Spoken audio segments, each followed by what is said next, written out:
te disais, je me lance. Quoi? Je me lance.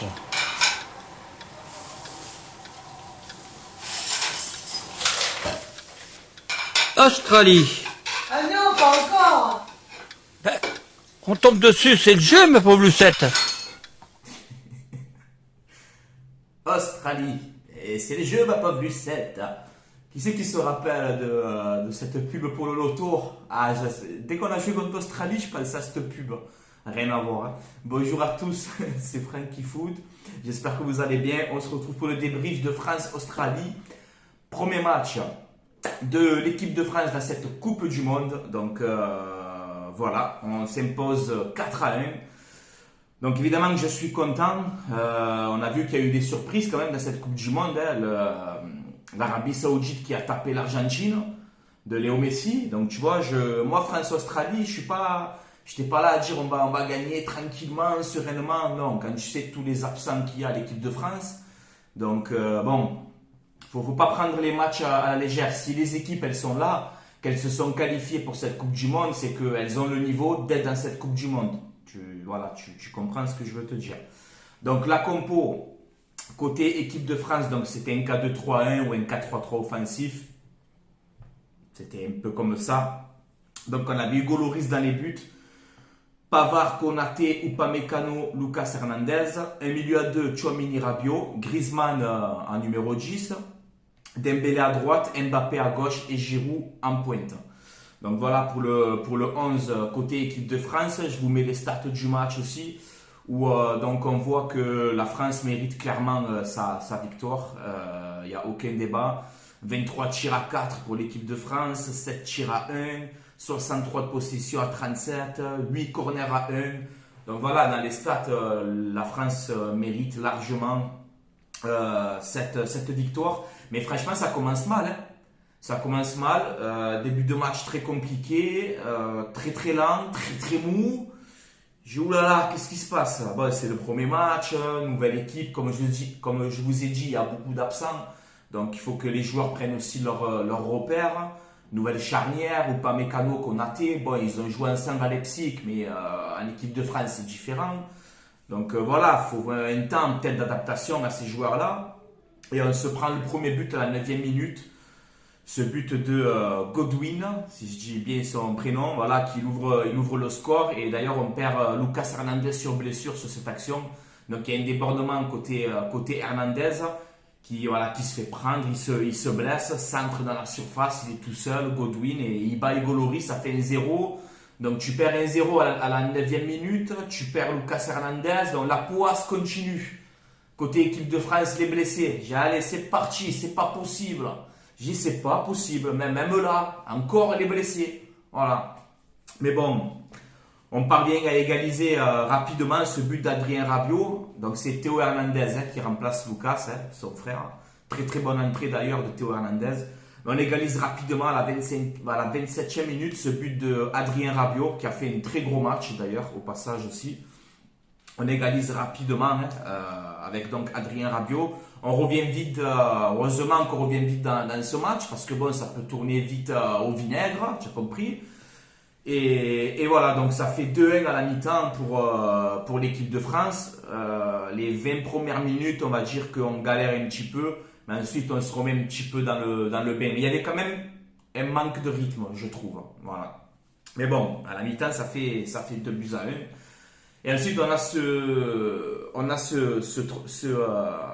ce deuxième but, hein, j'ai complètement oublié, ça fait 2-1 parce qu'il y a le but de Giroud, excusez-moi, à la 32e minute, ce but d'Olivier Giroud, sur une passe décisive de Rabiot. Donc Rabiot, en gros, c'est buteur, il égalise, et ensuite il fait une passe en retrait pour Olivier Giroud, et Giroud qui transforme, il n'y a pas de goal. Donc là, ça fait 2-1 à la mi-temps.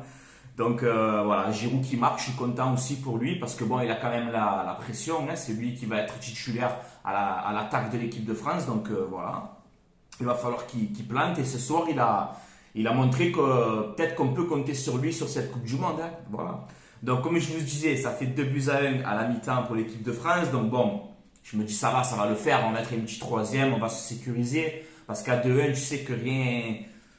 c'est pas sécurisé, quoi. Tu vois ce que je veux te dire? On peut se prendre une égalisation à tout moment, c'est compliqué.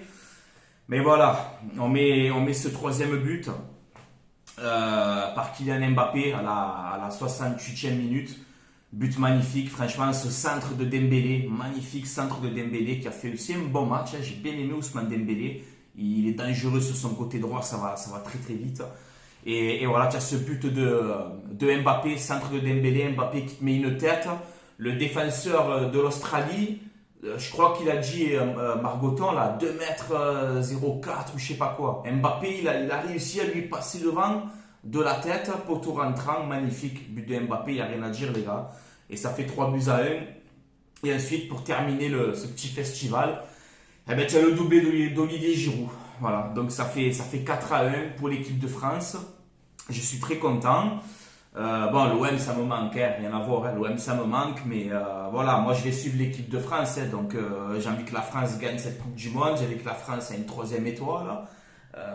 C'était un match, comme je vous ai dit au début, compliqué, mais voilà, on a réussi à se mettre dans le bain correctement. Alors mes tops et mes flops, ben, je vais dire Giroud, parce que quand même Olivier Giroud, il égale aujourd'hui Thierry Henry en termes de buts en équipe de France, quoi.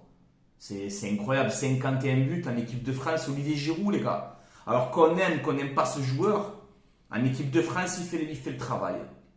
Voilà. Donc je suis content pour Olivier Giroud. Dommage qu'il n'y a pas Benzema aussi, quand même. J'aurais aimé voir Benzema avec Giroud, tu vois, mais bon. Benzema qui tourne autour, tu sais, de Giroud en point d'appui, ça aurait été pas mal aussi. Mais voilà, Giroud, ce soir, eh ben, il égale Thierry Henry. Voilà, incroyable. Donc respect, il n'y a rien à dire.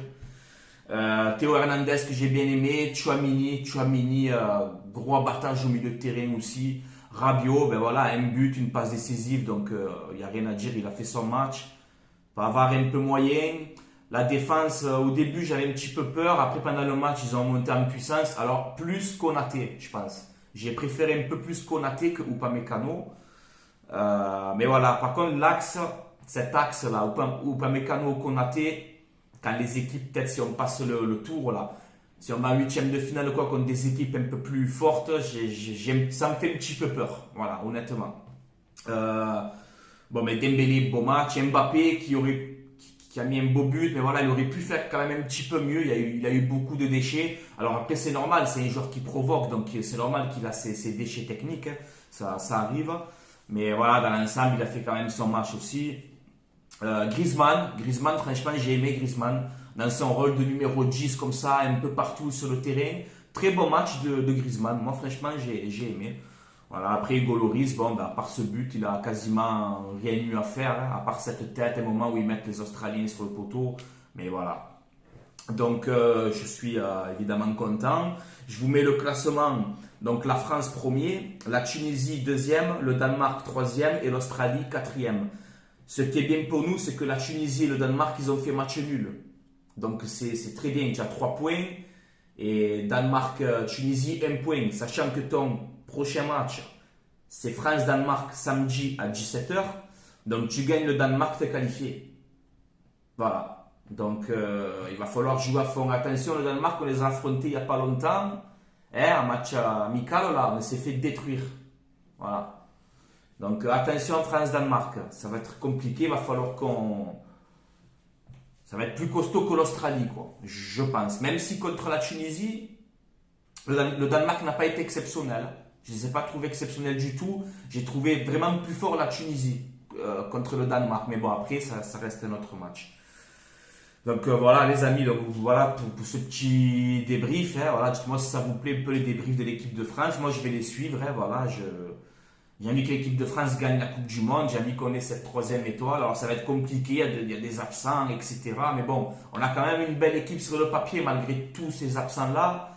Est-ce qu'on va réussir à arriver au bout? Je sais pas. Franchement, pour moi, je vais dire non, tu vois, pour l'instant, parce que je pense qu'il y a plus fort que nous. Mais bon, on ne sait jamais. Hein. Deschamps, on sait que c'est la gagne. Hein. C'est la gagne. Hein. Qu'on aime ou qu'on n'aime pas son jeu, c'est la gagne. Donc... Certes, on a des blessés, mais il va falloir faire avec ce qu'on a et on a quand même de bons joueurs. Quand tu regardes quand même l'équipe type de ce soir, tu as quand même de bons joueurs sur le terrain. Donc, il y a moyen. Mais en tout cas, voilà, je suis content. L'équipe de France s'impose 4-1 contre l'Australie. Et oui, ça me fait plaisir. Voilà. Donc, dites-moi votre avis en commentaire. Ce que vous avez pensé du match de l'équipe de France, vos tops, vos flops. Voilà, débattez entre vous comme d'habitude. Merci de suivre, de donner la force, les gars, encore une fois. Et voilà, allez les bleus, hein. Allez les bleus. Ça me fait bizarre de dire allez les bleus, c'est tout le temps allez l'OM à la vie à la mort, tu vois. Mais bon, évidemment, je soutiens mon pays et je soutiens la France aussi, c'est tout à fait normal, les gars. Et en espérant qu'on aille le plus loin possible. Voilà, mais bon. On ne s'enflamme pas, on s'impose 4-1 contre l'Australie, c'est bien. Maintenant, on récupère et place au Danemark samedi. Il faut qu'on fasse un gros match, tu gagnes, t'es qualifié. Donc, donnez tout ce que vous avez. Il faut aller chercher cette victoire contre le Danemark. Et pour moi, ça va être un match un peu plus compliqué, je pense. Voilà. Après, je peux me tromper, hein, mais bon. Voilà, les amis, je vais vous laisser là. C'était Franky Foot. Allez l'OM à la vie à la mort et allez la France à la vie à la mort, les gars. Je vous laisse là. Passez une bonne soirée. Et on se dit à très bientôt. On va enchaîner le mercato de l'OM là parce que j'ai des petits trucs à faire, à partager avec vous, les amis. Allez, ciao ciao la famille, bonne soirée. Allez la France. Australie, c'est le jeu, hein, ma pauvre Lucette, hein. Eh oui.